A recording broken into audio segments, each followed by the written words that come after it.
신약성경 요한복음 4장 7절부터 14절까지의 말씀입니다. 제가 가진 성경, 신약성경 148쪽에 기록되어져 있는 말씀입니다. 찾으셨으면 한 절씩 교독하시고 또 스크린 보시면서 또 함께 교독하길 원합니다. 요한복음 4장 7절부터 14절까지 말씀입니다. 사마리아 여자 한 사람이 물을 기르러 왔음에 예수께서 물을 좀 달라 하시니 이는 제자들이 먹을 것을 사러 그 동네에 들어갔음이러라. 사마리아 여자가 이르되 당신은 유대인으로서 어찌하여 사마리아 여자인 나에게 물을 달라 하나이까 하니 이는 유대인이 사마리아인과 상종하지 아니함이러라. 예수께서 대답하여 이르시되 내가 만일 하나님의 선물과 또 내게 물 좀 달라 하는 이가 누구인 줄 알았더라면 내가 그에게 구하였을 것이요 그가 생수를 내게 주었으리라.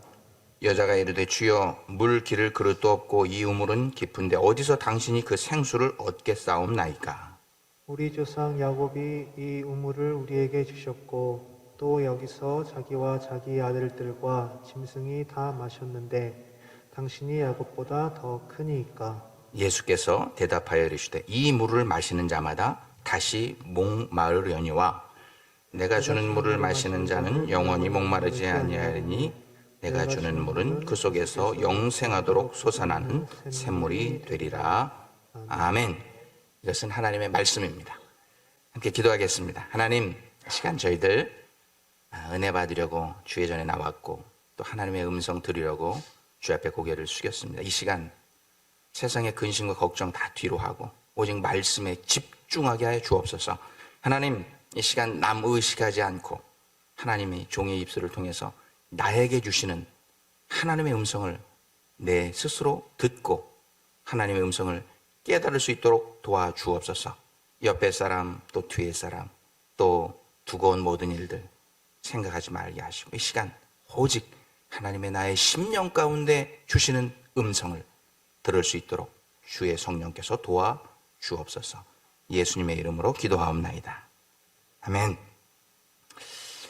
요즘 코로나 바이러스, 변이 바이러스, 뮤턴 바이러스라 하죠. 뮤턴 바이러스로 인해 다시 감염자가 급증하기 시작했습니다. 그래서 시카고 시리홀에서 8월 20일부터 다시 마스크를 공공장소에서는 착용하도록 그렇게 공지문을 내려왔습니다. 참 어려운 때 한 주일 동안 건강하게 잘 지내고 계셨습니까? 요 며칠 사이에 우리 사랑의 공동체에서도 코로나 바이러스에 걸려서 며칠 혹은 몇 주 동안 못 뵌 분들이 있었는데 오늘 이렇게 다 회복되어서 나오셔서 건강한 모습으로 함께 예배드릴 수 있게 돼서 얼마나 감사한지 모릅니다. 아직 회복하지 못하신 분들이 또 계신데 곧 건강하게 다 완치되셔서 이 자리에 나와서 함께 예배 드릴 수 있게 되기를 간절히 소원합니다. 오늘 아침부터 일부 예배 때부터 보니까 이제 시카고에 가랑비가 내렸습니다. 어제 제가 리모델링 일을 좀 하는데 보니까 체감 온도가 100도가 넘는 것 같아요. 그래가지고 온몸에 이제 땀이 나고 그러는데 오늘은 좀 비가 내려서 좀 시원하지만 그래도 이제 무덥고 또 휴밋하고 또 이 설교를 듣는 시간이 우리가 보통 점심시간이라 참 졸리고 그렇게 피곤한 시간이죠 사실은. 근데 이제 집중해서 하나님의 은혜를 받고자 이렇게 집중하는데 졸음을 조금 깨고서 말씀을 들었으면 좋아서 제가 얼마 전에 읽었던 칼럼 중에 신앙 개그 좀 비슷한 것이 있는데 여러분과 한번 나누려고. 한 60대 아주 행복하게 또 사랑하면서 또 재미있게 그렇게 지내던 부부가 있었습니다. 평생을 그렇게 서로 사랑하며 지내서 이 모습을 보신 하나님께서 참 대견하기도 하고 또 고맙기도 하셔서 하루는 이 부부에게 천사를 보내셔서 이 부부에게 소원을 좀 하나씩 들어주고 와라 그렇게 했습니다. 그래서 천사가 내려가서 이 60대 부부에게 이제 소원을 물었어요. 먼저 아내 할머니에게 물어봤습니다. 할머니, 가장 간절한 소원이 하나 있으면 내가 들어드릴 테니까 말씀해 보세요. 하나님께서 들어주신다고 약속했으니까 말해 보세요. 그랬더니 할머니가 가만히 생각하다가 이렇게 말했습니다. 우리 할아버지랑 세계 일주 여행을 한번 했으면 좋겠어요. 이게 소원이었어요. 그랬더니 천사가 듣기에도 참 아직도 할아버지를 사랑하고 있구나. 이거 느낄 수가 있어요. 이제 할아버지한테 그러면 할아버지는 소원이 뭐예요? 그랬더니 할아버지가 할머니를 다 그렇게 힐끔 쳐다보더니 같이 세계 여행을 하기에는 조금 늙은 것 같아. 그래가지고 욕심이 생겨가지고 좀 더 젊은 여자랑 세계 여행을 하고 싶어가지고 이렇게 천사에게 소원을 말했다고 합니다. 나도 푸틴 대통령처럼 30살 젊은 여자랑 세계 여행을 할 수 있게 해주쇼. 이렇게 얘기했습니다. 그랬더니 그 말이 떨어지자마자 그 할아버지가 90살이 되어버렸습니다. 하나님의 그래가지고 90살이 갑자기 30살 차이가 anyway 30살 차이가 됐잖아요. 할머니하고. 그래가지고 꼬부랑 깽깽이 돼가지고 할아버지는 여행이고 뭐 아무것도 못하고 바로 양로원으로 들어갔다는 이 이야기가 이렇게 칼럼란에 나와 있는 거고 참 욕심을 부리다가 하나님께 버림받아 고소한 사람이다 이런 생각을 하는데 욕심을 부리다가 버림을 받았다. 이 버림받았다고 하니까 생각나는 문구가 하나 있습니다. 버려진 섬마다 꽃이 피었다. 여러분 들어보셨습니까? 요즘에 한국에서 가장 핫하고 이 유명한 작가가 있는데 그 작가 이름이 김훈이라고 하는 작가예요. 이순신 장군의 일대기를 소설, 장편소설로 만들어서 칼의 노래라고 하는 장편소설을 쓴 그런 작가인데 이 칼의 노래라고 하는 이순신 장군의 일대기를 쫙 기록하기 맨 앞에 첫 번째 문장에 나오는 말이 이거예요. 버려진 섬마다 꽃이 피었다. 이 짧은 구절을 통해서 이 김훈이라고 하는 작가는 그 당시에 임금이었던 선조 왕에게 또 버림을 받았고 또 친구였던 동료였던 원균 장군에게도 버림받았던 이순신 장군뿐만 아니라 이 소설을 읽는 사람들에게 이 세상에 사는 모든 사람들이 누군가에게 버려진 존재로 살아가고 있다는 것을 역설적으로 표현한 말이에요. 누구나 한 번쯤은 버림을 받은 적이 있거나 큰 상처받은 거절을 당한 적이 여러분 가운데도 분명히 있을 것입니다. 그런데 오늘 본문을 보면 한 버려진 섬이라고도 할 수 있고 한 버려진 영혼이라고 할 수 있는 한 여인에게서 꽃이 피게 하시는 예수님의 아름다운 이야기가 담겨 있는 것을 발견할 수 있어요. 오늘 본문에서 우리는 정말로 철저하게 버려진, 포쉐이큰 된 그런 한 여인을 만나게 됩니다. 그럼 어떻게 철저하게 버려졌느냐? 첫 번째는 이 여자는 5 남자에게 버려졌다. 그렇게 성경은 기록하고 있어요.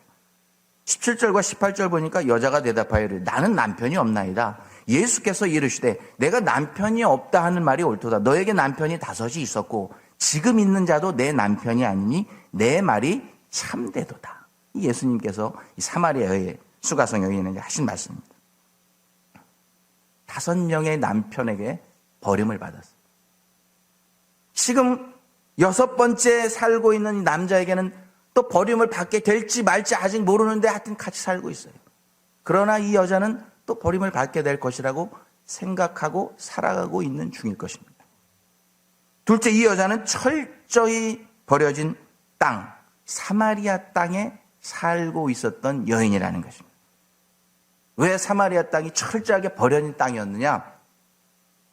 이스라엘 사람들은 하나님께서 택하신 선민, 그래서 유대인의 순수 혈통을 유지하는 것을 목숨보다 더 중요하게 생각했어요. 목숨. 내가 다른 민족, 이방 민족에게 피를 섞인다. 이거는 차라리 얘가 죽는 게 나아. 이렇게 생각했던 민족인데 이 역사상 가장 잔인했던 나라라고 기록되고 있는 아시리아라고 하는 나라의 이 북쪽 이스라엘이 그 칼에 점령을 당합니다. 그리고 수도였던 사마리아 땅에 유대인들이 살고 있었는데 그 아시리아 사람들이 본토에서 사람들을 끌어다가 여기 와서 강제로 혼혈을 시킵니다. 그래가지고 어쩔 수 없이 그 칼 앞에서 이제 순수한 혈통이 더럽혀지게 됩니다. 마치 우리나라가 고려시대 때 몽골이 우리나라를 쳐들어와서 칼로 쳐들어와서 와서 우리나라를 30년 동안 통치했습니다. 그냥 통치한 게 아니라 그때 이 북이스라엘을 아시리아가 혼혈화시킨 것처럼 이 몽골족도 와서 우리 한민족을 혼혈화시켰어요. 그래서 지금 여러분 지금은 찾아보면 어쩌면 여러분 태어날 때 보면 엉덩이에 뭐 있어요? 다 몽고 반점 파란 게 다 있잖아요. 그게 뭐냐면 사실은 우리가 코리안이라고 말하지만 그것을 보면은 우리는 몽골리안이라고 말할 수밖에 없는 증거예요. 혼혈되었다는 증거입니다. 그렇게 순수한 혈통을 지키려고 했던 이스라엘 백성들에게 그렇게 혼혈시켜버렸던 그 아시리아가 얼마나 미웠으면 우리가 잘 아는 요나라고 하는 선지자가 그 아시리아의 수도였던 니느웨에 가서 너네들 회개하지 않으면 너네 다 죽어. 빨리 하나님께서 회개하라는 말씀을 전해라.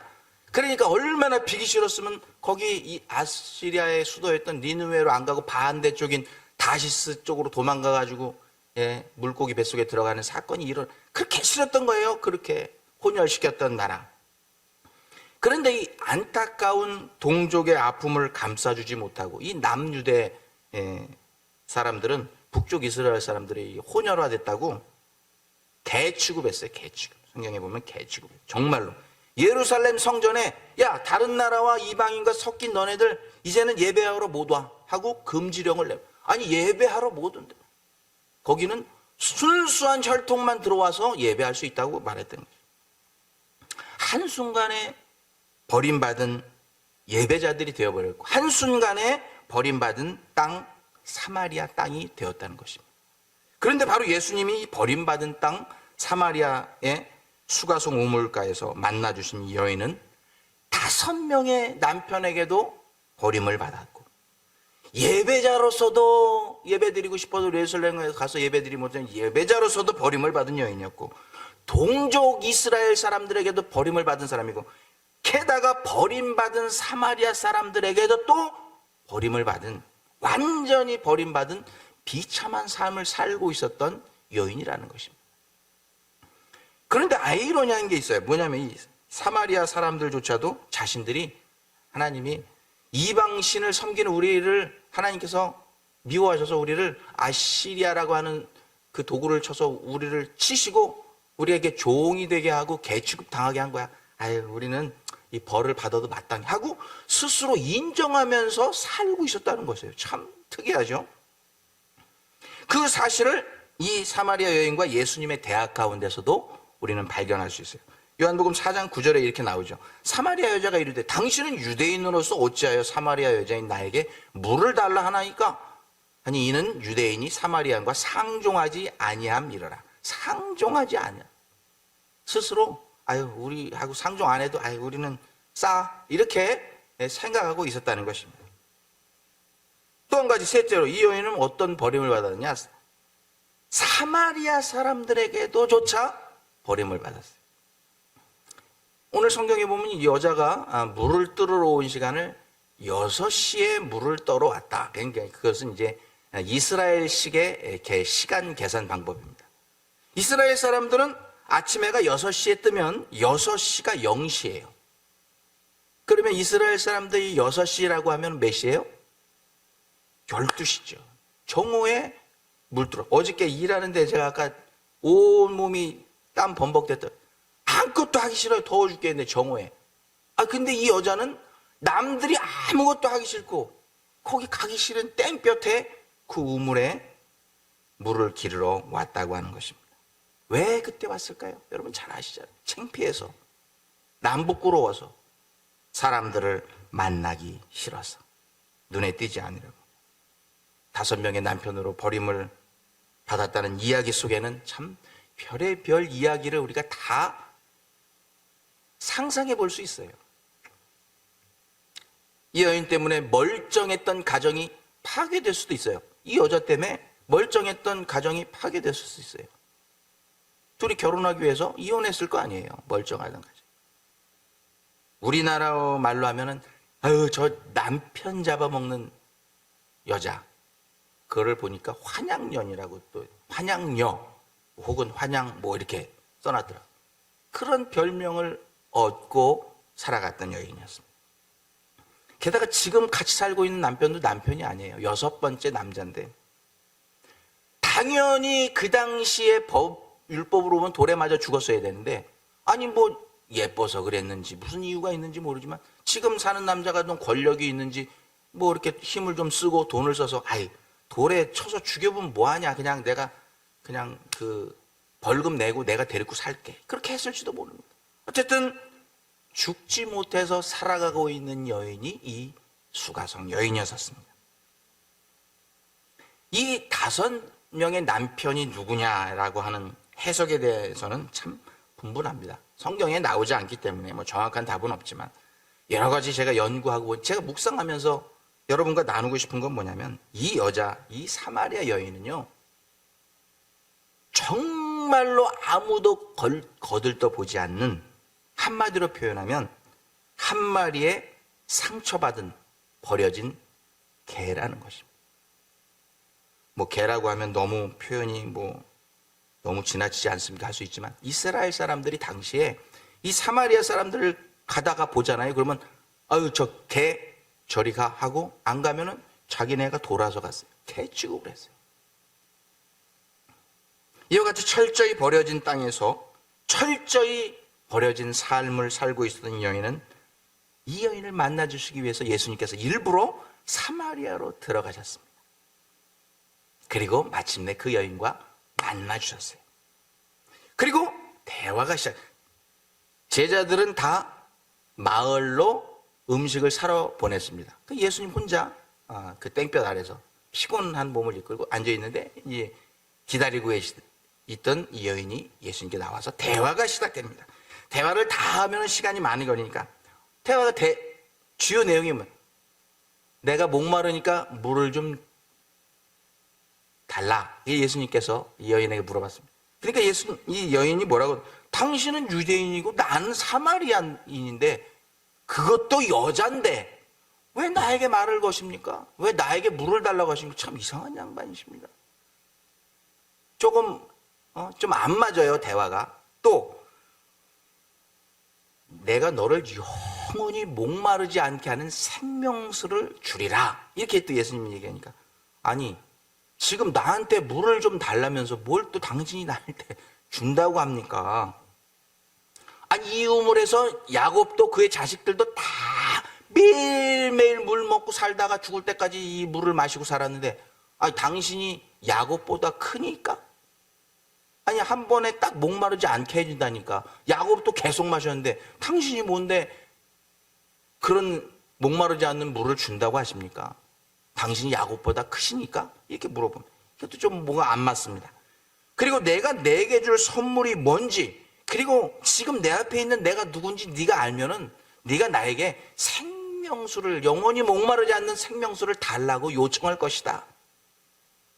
본문에 나오지 않지만 이 양반이 먼 길을 땡볕에 걸어오더니 좀 정신이 가닥했는가? 왜 엉뚱한 얘기를 자꾸 하는가? 이렇게 생각하고 있었을 것입니다. 아니 그렇게 어렵게 만난 성사된 그 만남의 대화가 겉돌아요. 계속 질문과 대답이 착착착착이 돼야 되는데 예수님이 이렇게 얘기하면 딴 얘기하고 서로 이게 전문적인 용어로 핀트가 안 맞습니다. 여러분 그 이유가 뭐라고 생각하십니까? 여러분 왜 이 여인과 예수님 그렇게 극적으로 만났는데 그 이유는 이것입니다. 예수님께서는 저 하늘나라의 일을 이야기하고 계신데 이 사마리아 여인은 이 땅의 일로 받아들이고 그것을 이해하려고 하기 때문에 그래요. 이것은 사마리아 이 여인뿐만이 아니에요. 이 사마리아 여인을 만나시기 전에 오늘 마태복음 4장 이전에 보면 마태복음 3장에 예수님께서 이 수가성 여인을 만나 주시기 전에 한 사람을 만나는데 그 사람이 유대인의 유력한 종교 지도자, 엘리트, 최고 엘리트 지도자, 사내들인 공유의 회원이었던 니고데모라고 하는 지금으로 말하면 뭐 상원 의원쯤 되겠죠. 만나줍니다. 밤에 와가지고 예수님을 만나서 예수님 거듭나는 게 뭡니까? 아니, 거듭남에 대해서 예수님께서 말씀해 주시니까 나중에 예수님께서 하도 얘기해도 못 알아들으니까 요한복음 3장 12절에서 이렇게 말합니다. 내가 땅의 일을 말하여도 너희가 믿지 아니하거든. 하물며 하늘의 일을 말하면 어떻게 믿겠느냐. 이 사마리아 여자에게 하신 말씀을 이해하지 못하고 깨닫지 못하는 거나 이 엘리트 니고데모 상원의원 사내들인 공의회 의원이 알아듣지 못하는 거나 동일하다는 것입니다. 바로 이 사마리아 여인과 예수님의 대화가 핀트가 안 맞았던 이유는 바로 서로 다른 관점에서 대화를 이해하려고 했기 때문에 그렇습니다. 그러다가 예수님하고 사마리아 여인하고 대화가 막 겉돌다가 딱 만나는 데가 있어요. 요한복음 4장 17절고 18절 제가 읽어드립니다. 다시. 여자가 대답하여 이르되 나는 남편이 없나이다. 예수께서 이르시되 내가 남편이 없다 하는 말이 옳도다. 너에게 남편이 5이 있었고 지금 있는 자도 내 남편이 아니니 내 말이 참되도다 하고 바로 이어집니다. 19절. 여자가 이르되 주여 내가 보니 당신은 선지자로소이다.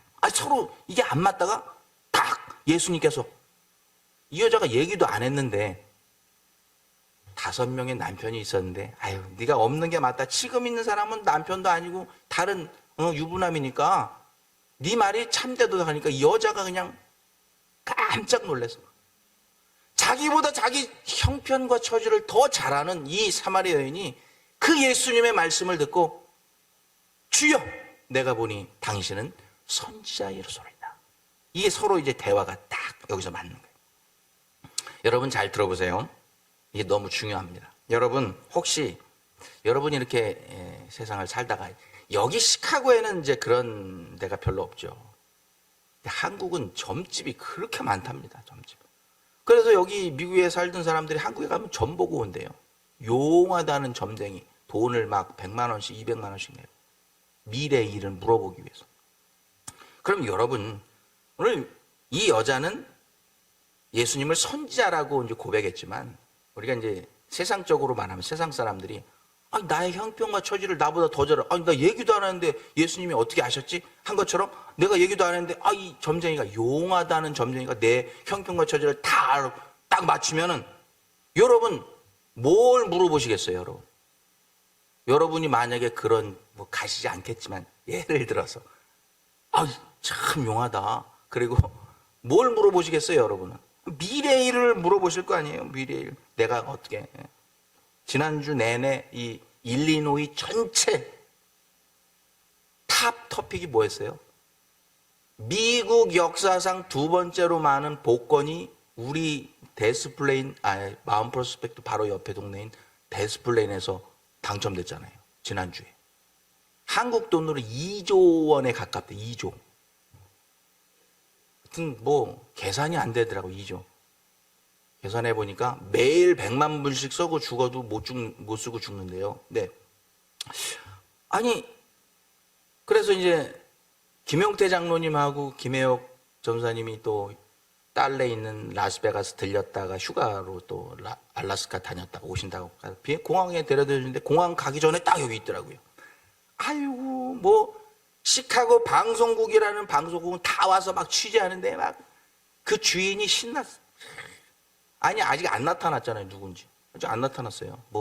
거기 가보니까 택시 운전사가 기름 넣고 사갔을 것이다. 여기가 이제 특별히 세마이 트럭 드라이버들이 기름 많이 넣고 가는 데래요. 트럭 드라이버가 아마 사갔을 것이다. 이 얘기가 많은데.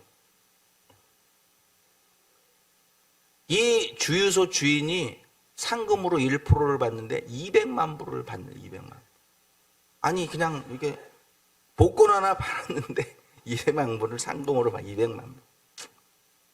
여러분, 용한 점쟁이 만나면 여러분 뭐 물어보시겠어요?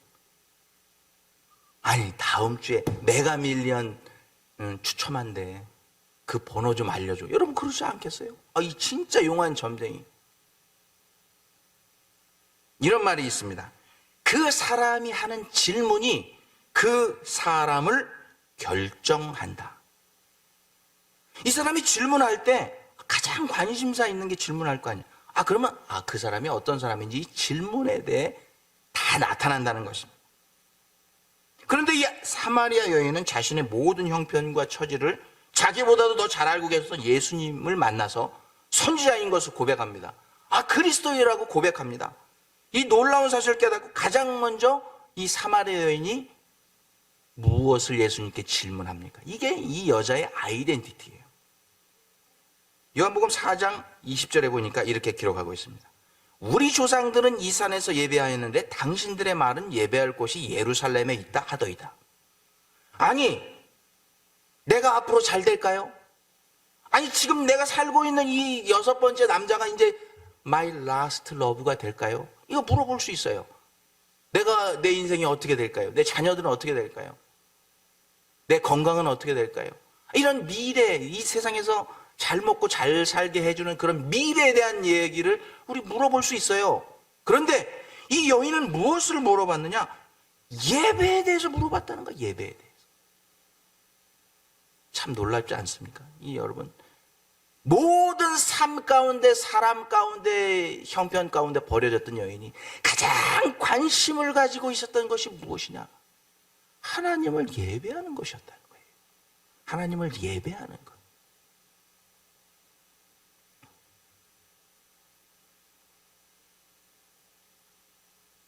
복권 당첨번호 물어보는 것도 아니고, 자녀의 미래, 나의 미래, 우리로 말하면 사랑의 공동체, 미래가 어떻게 될까요? 이렇게 물어본 것도 아닙니다.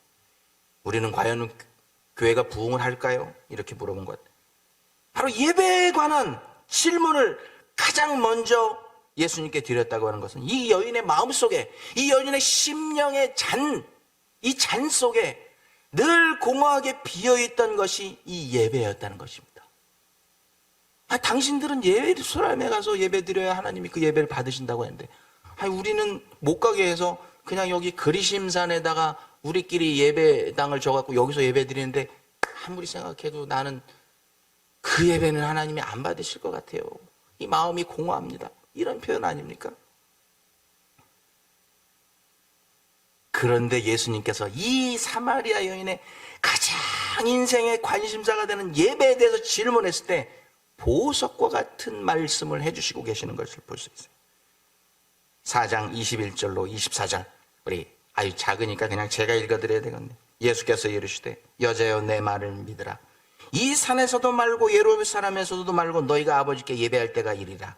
아버지께 참되게 예배하는 자들은 영과 진리로 예배할 때가 오나니 곧 이때라. 아버지께서는 자기에게 이렇게 예배하는 자들을 찾으시느니라. 하나님은 영이시니 예배하는 자가 영과 진리로 예배할지니라. 할렐루야. 이 사마리아 여인에게 그 당시 해주셨던 말씀이 여러분 오늘 이 시간 이 자리에서 우리에게 이루어진 줄로 믿습니다. 오늘 우리가 예루살렘에 안 가도 되잖아요. 모슬렘 사람들은 메카에 가서 죽기 전에 꼭 방문하고 와야 돼요. 안 그러면 천국 못 간다고 그러니까 꼭 죽기 전에 우리 예루살렘에 가서 예배 안 드려도 하나님께서 우리 예배를 드려. 그리심산에 안 가도 큰 예배당 그런 데 아니래도 성령이 계신 그곳에 성도들이 모여서 예배하면 그 예배는 신령과 진정으로 드려지는, 하나님이 받으시는, 예루살렘 성전에서 드려지는 예배보다도 더 하나님이 기뻐 받으시는 그 예배가 바로 성령이 계신 곳에서 우리가 함께 드리는 예배인 줄로 믿습니다. 이게 기적이에요. 말씀 맺기로 하면 사랑하는 성도님이 놀라운 말씀을 듣고 깨달은 여인은 곧장 사마리아 성으로 이 물그릇을 버려두고 뛰어갑니다. 그리고 예수가 선지자이시고 그리스도인으로 오셨다. 그리고 그분이 하신 말씀을 막 전하고 다녔어요. 완전히 토럴리 체인지, 완전히 변한 삶을 이 여인이 살게. 나서지도 못하던 여자가 막 달아니면서 이 그리스도가 오셨어, 메시아가 오셨어, 복음을 전하는 것입니다. 공허함 속에 예수 그리스도로 그 잔이 꽉 찼던 것입니다. 그의 공허함 속에 성령으로 꽉 찼던 것입니다. 사랑하는 성도면, 여러분이 이 팬데믹 시대에 3년이 넘게 살아가고 또 뮤턴 바이러스 또 생기고 또 무슨 이제 몽키 박수도 생겨가지고 또 끝이 없는 이야기가 계속 진행됩니다. 여러분, 이 어려움 가운데 살면서 얼마나 공허하십니까? 돈 버는 것도 공허하고, 자식에 대한 기대도 공허하고.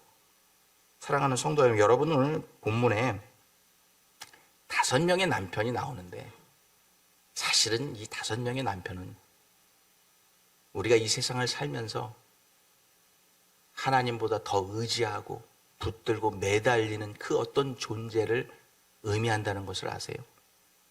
여러분이 그동안 붙들고 의지하고 의존하고 살았던 세상의 존재들이 무엇입니까? 그것이 돈입니까?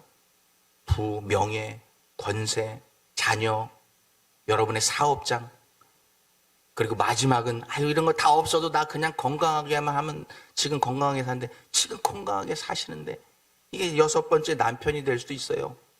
남자가 될 수도 있습니다. 그 건강도 언젠가는 우리를 떠나간다는 사실을 우리 기억하고 있어요. 이 모든 세상적으로 우리가 의지하면서 살았던 이 모든 5명의 남편, 6번째 남자, 언젠가는 우리를 다 떠나갈 것입니다. 우리가 세상적으로 의지했던 것. 그러나 우리가 마지막까지 의지하고 우리 마음 가운데 채워서 영원히 목마르지 않게 해주시는 그 성령을 우리 가운데 모시고 그분을 의지하고 산다고 하면 우리는 영원히 목마르지 않을 뿐만 아니라 날마다의 삶이 샘솟듯 행복이 솟아나고 감사가 솟아나고 주변 사람들이 긍휼하게 보이고, 이런 참된 그리스도인의 삶, 생명수와 같은 삶, 샘물과 같은 삶을 사실 수 있게 될 줄로 믿습니다.